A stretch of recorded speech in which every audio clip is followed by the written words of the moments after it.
ఒకటి మనం మీరు డొనాల్డ్ ట్రంప్ చేసిన యాక్షన్స్ అంతా మీరు హైదరాబాద్ బెంగళూరు ఏదో టెక్కీ వీసాల గురించే ఆ టెలిస్కోప్ ఆ మైక్రోస్కోప్ నుంచి చూస్తున్నారు. మనకి అది అనవసరం.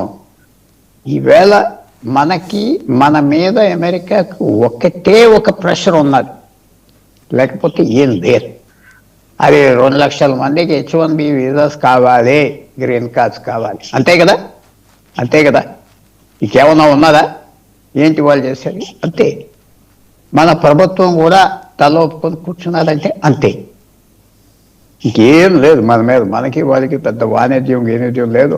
మనం ఆయుధాలు కొనుక్కోవాలి, ప్లేన్ కొనుక్కోవాలంటే మనకి ఇంటికి వచ్చి అమ్ముతారు.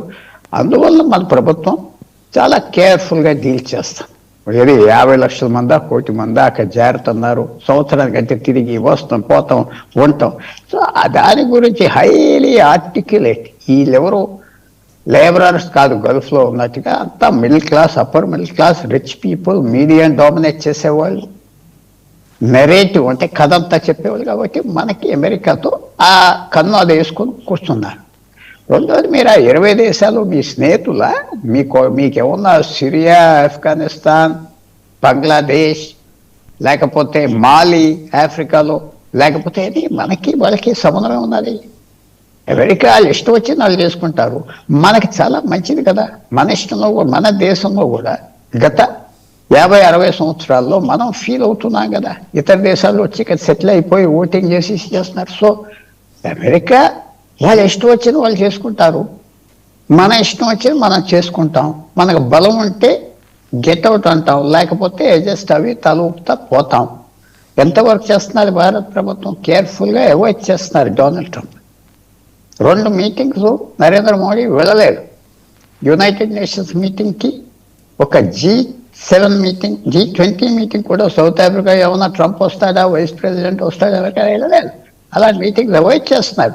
నేను మీడియాలో కూడా ఏమొచ్చింది, వాళ్ళ కామర్స్ మినిస్టర్ ఏమన్నాడు, ఒక్క ఫోన్ చేయమన్నా మోడీని ట్రంప్కి సంతకం పెడతానంటే చేయను అన్నాడు. ఎందుకన్నాడు? భారతదేశం గర్వం, గౌరవం, చరిత్ర తెలుసుకుంటున్నాడు.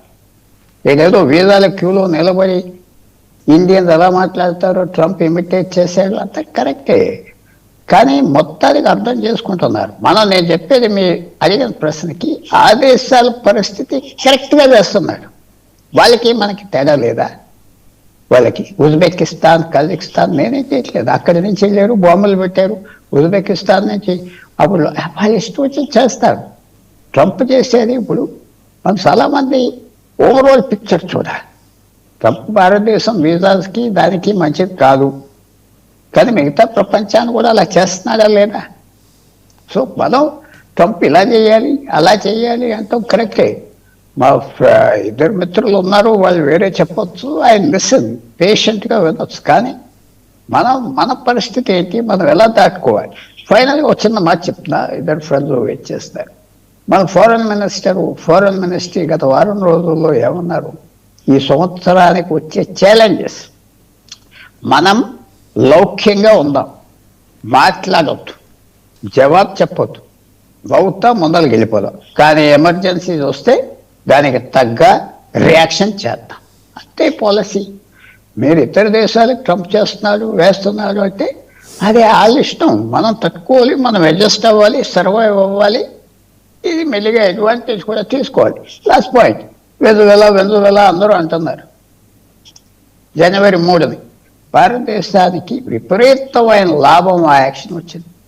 ఆయిల్ ధర ఎంత అయిపోయింది? $70 ఉండాలి యావరేజ్ ఆయిల్ ధర, 20-25, ఇప్పుడు 59 అవ్వింది. $1 ఆయిల్ ధర తగ్గితే 20,000 కోట్లు, అది $50 అయిపోతుంది అంటున్నారు. ఇలా ఉంటే ఇరాన్ కూడా గవర్నమెంట్ మారితే $40, లక్షలాది కోట్లు వస్తుంది, మీ రూపాయి వాల్యూ పెరుగుతుంది, మన ప్రాబ్లమ్స్ సాల్వ్ అవుతాయి. పుల్లారావు గారు, ఒక్క నిమిషం. ఎలాగో మీరు ఇరాన్ ప్రస్తావన చేశారు కాబట్టి ఒక ప్రశ్న దానికి రిలేటెడ్గా, రెజీమ్ మార్చేయటానికి అమెరికా అక్కడ వెళ్ళి ఏమన్నా టెంట్లు వేసుకుని కూర్చుందా? వాళ్లే పెంచి పోషించారు, ఇవాళ వాళ్లే తీసేయబోతున్నారా? నిజంగానే అయతుల్లా ఖొమైనీ తప్పించుకున్నాడా? అసలు అతను జీవించే ఉన్నాడా? అతని పేరును జరుగుతోందా ఈ వ్యవహారం అంతా? 36 సంవత్సరాల అయతుల్లా ఖొమైనీ పరిపాలిస్తున్నాడు. 1979లో అయత్తాలు మౌల్వీజు రెజీమ్ వచ్చింది ఇరాన్లో.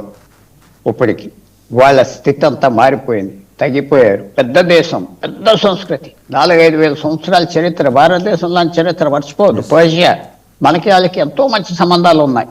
మతాలు వేరైనా ఈవేళ కూడా మనకి ఇరాన్కి మంచి సంబంధం ఉన్నది, జ్ఞాపకం పెట్టుకోండి. అలా ఉండగా అది పాస్ చేసుకున్నారు. ఆయిల్ వీళ్ళకి వాడికి వీడికి ఇచ్చి పాస్ చేసుకున్నారు. ఆయిల్ శాంక్షన్ పెట్టారు. ప్రజలు అక్కడ మెల్లిమెల్లిగా 30-40 సంవత్సరాల పైన ఆ రెజ్యూమ్ ఉంటే తిరుగుబడతాను వచ్చింది. అమెరికా వెళ్ళి అక్కడ క్యాంప్ వేయదు. మన ట్రంప్ అన్న మాటకి మీరు ఎవరినైనా అక్కడ ఇలా చంపేస్తూ ఉంటే